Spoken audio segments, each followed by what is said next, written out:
Floor to His Excellency Pierrot Delian, the Minister of Foreign Affairs of Haiti, to make his statement. Merci beaucoup. Monsieur le Président, Mesdames, Messieurs les ministres des Affaires étrangères, Mesdames, Messieurs les chefs de délégation, Mesdames, Messieurs les délégués, Mesdames, Messieurs, je voudrais tout d'abord présenter mes vives félicitations au Président de cette session portant sur les causes profondes des mouvements importants de réfugiés et de migrants.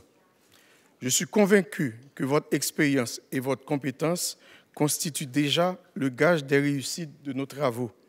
Aussi, permettez-moi de saluer le travail accompli par le secrétaire général qui a toujours accordé une attention soutenue à la gestion efficace des déplacements des réfugiés et des migrants et encouragé les États à prendre des mesures les plus promptes en vue de faire face à cette problématique.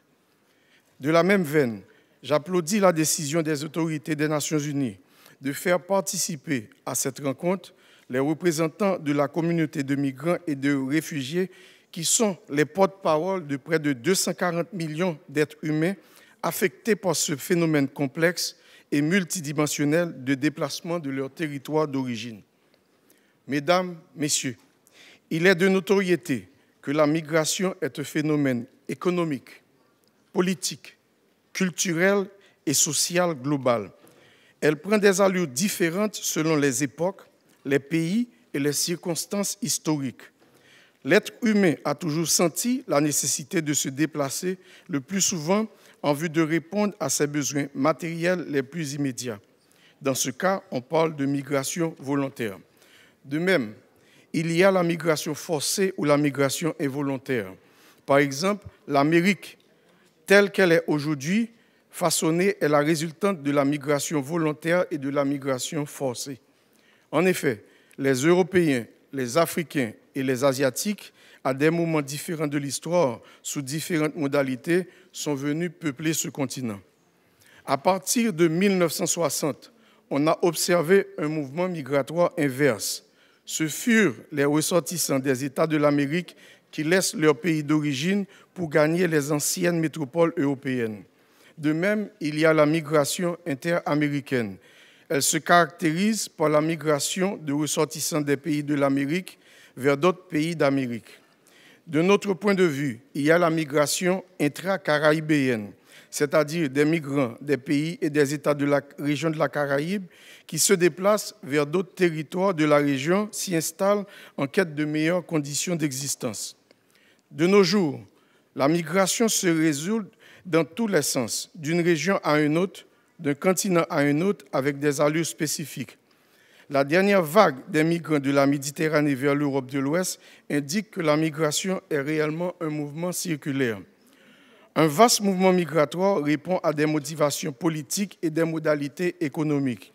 Ce sont les réalités politiques particulières d'un État à un groupe d'États dans une région géographique et des conditions socio-économiques liées à ces réalités qui constituent en fin de compte les éléments de répulsion conduisant à la migration.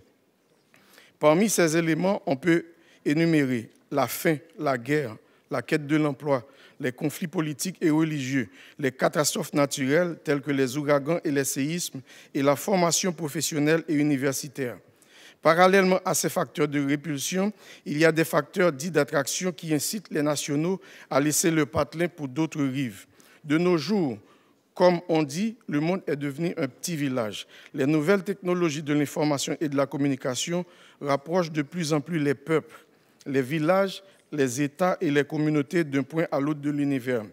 Les individus sont de plus en plus informés des réalités existantes dans un pays et en conséquence, ils sont prêts à s'embarquer dans une aventure migratoire où ils espèrent changer leurs conditions d'existence dans les pays d'accueil. Ces migrants, par leur travail et leur courage, contribuent au développement à plusieurs niveaux des pays d'accueil. En effet, la migration contribue au rapprochement des peuples et à l'enrichissement des cultures et des civilisations. Monsieur le Président, Mesdames, Messieurs, C'est avec un immense plaisir que je vous informe que l'État haïtien a élaboré l'année dernière le cadre d'orientation de la politique migratoire pour la période 2015-2030. Ce document est basé sur le respect des droits de l'homme et la mise en œuvre des moyens appropriés pour faire de la migration un choix possible et non une nécessité à tout prix. Le gouvernement de la République d'Haïti s'engage à matérialiser les objectifs qui sont inscrits dans ce document cadre. Haïti, on ne le répète pas souvent, assez souvent, est un pays d'immigration et d'émigration, à l'instar des nombreux pays du continent américain. Au départ, ce pays était constitué des descendants de migrants venus d'Europe et d'Afrique, issus de la migration ayant prévalu dans les Amériques pendant les 16e, 17e et 18e siècles. Par la suite, à la fin du 19e siècle, le pays a reçu des réfugiés et migrants venant en particulier du Moyen-Orient. D'autre part, Haïti s'est inscrit dans la lignée des pays d'émigration au début du XXe siècle, quand de nombreux paysans sont allés travailler dans les plantations sucrières installées à Cuba et en République dominicaine. La migration haïtienne se poursuit de nos jours dans des pays de la Caraïbe, aux États-Unis, au Canada et de nos jours dans les pays de l'Amérique latine. C'est dire que la question migratoire est devenue l'un des thèmes majeurs de la politique extérieure d'Haïti. À cet égard, le gouvernement de la République d'Haïti accorde une importance particulière à la migration haïtienne. Les autorités travaillent d'arrache-pied à créer les conditions de vie favorables à la sédentarité d'une population très attachée à son pays d'origine et à sa culture. Et c'est pourquoi il est important que le pays dispose de plus de moyens et de possibilités en vue de matérialiser son programme de développement socio-économique. À cet égard, je voudrais souligner que la catégorisation d'Haïti au groupe de pays pauvres très endettés, PPTE, le pénalise lourdement, ce qui le prive de l'accès à plusieurs sources de financement externes.